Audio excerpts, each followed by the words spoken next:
Nike didn't release a Christmas commercial.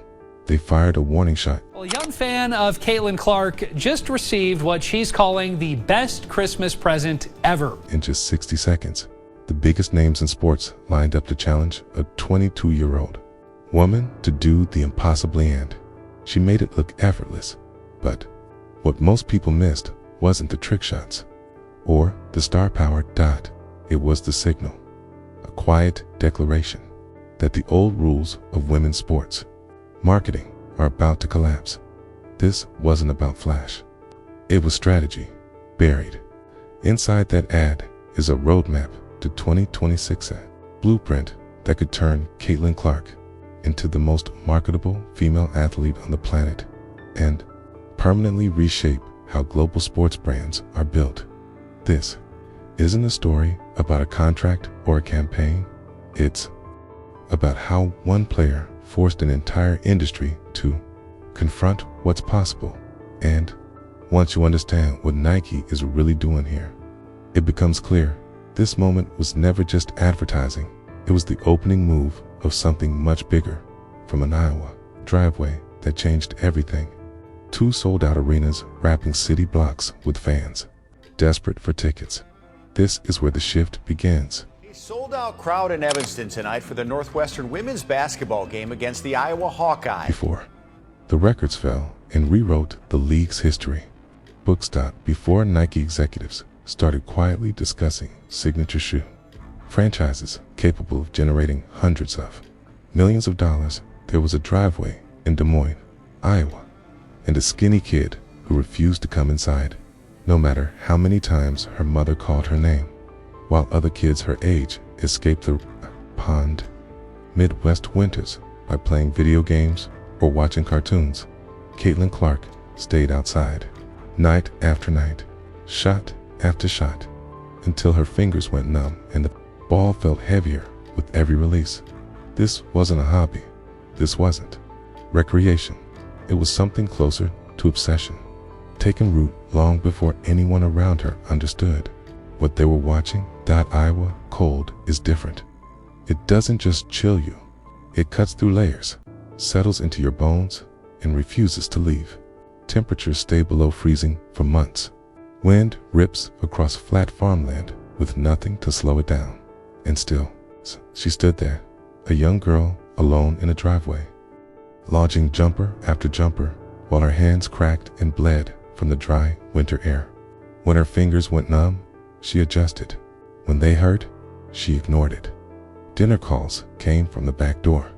10 more minutes. Caitlin would plead. 10 turned into 30, 30 turned into an hour.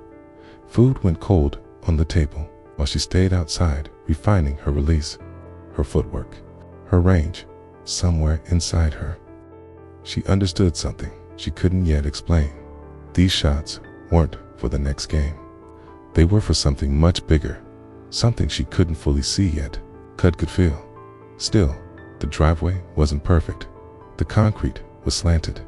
The three-point arc only worked on one side. For most kids, that would have been good enough. You adapt. You make do.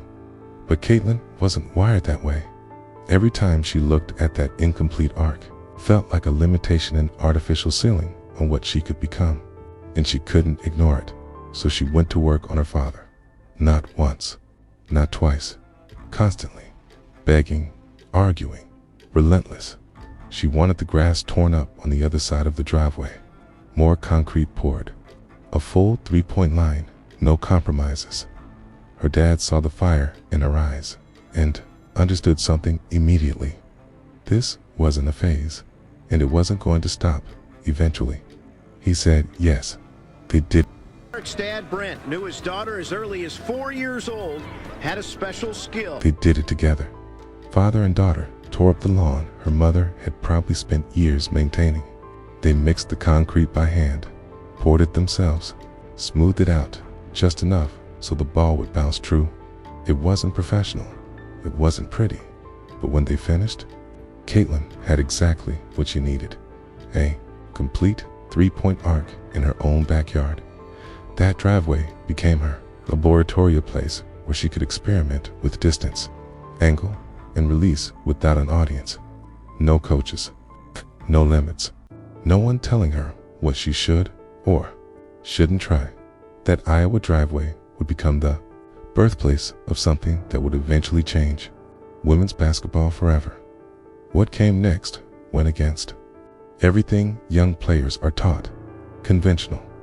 Wisdom is simple. Start close. Master the layup before the jumper. Perfect the free throw before stepping back. High percentage shots build confidence. You expand your range slowly, carefully, step by step. Caitlin ignored all of it when she missed from 15 feet. She didn't step closer. She stepped back. 18 feet, then 20-1, then 20-4, then the three-point line dot, then beyond it. Every miss became an invitation to try something harder. Every failure pushed the boundary of what she believed was possible when she was young. Her father took her to a WNBA game in Minnesota. She came home different. She had seen women do things on a basketball court she didn't know were allowed deep range. Fearless confidence. Crowds erupting when a shot fell from far beyond expectation. Something crystallized that night. Back in Iowa, Caitlin started practicing from distances that made no sense for a player her age or size. She wasn't chasing competence. She wasn't even chasing excellence. She was chasing something that didn't exist yet. The neighbors probably thought she was crazy, the skinny kid launching shots from the far edge of the driveway in weather that sent sensible people indoors. But those freezing mornings before school, in dark evenings, after homework, were doing something no coach could see. They were building neural pathways, muscle memory, comfort with the uncomfortable. She was engineering her own revolution, one impossible shot at a time. And no one knew what was coming at every level. The same prediction followed her. She's talented, but wait until she faces real competition. High school coaches saw what she WASN, single quotes, too small to be a forward, too slow to be an elite guard, not athletic enough for the highest level.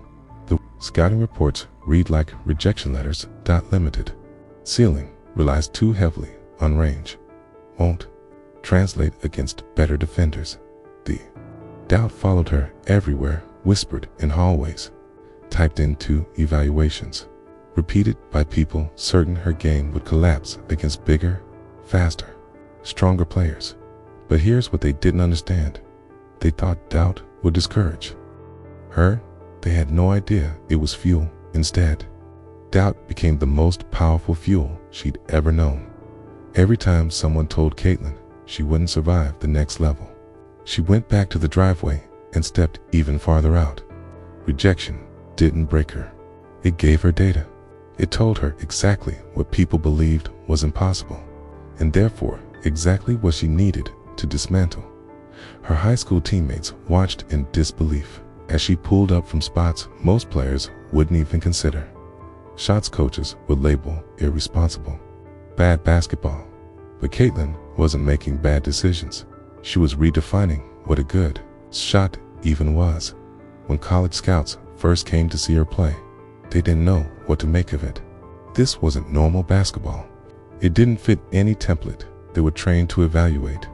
She was shooting from places that weren't supposed to exist in a shot chart, and hitting them at rates that broke statistical models. Coaches started calling other coaches. Have you seen this kid from Iowa? She shoots like the three-point line is optional.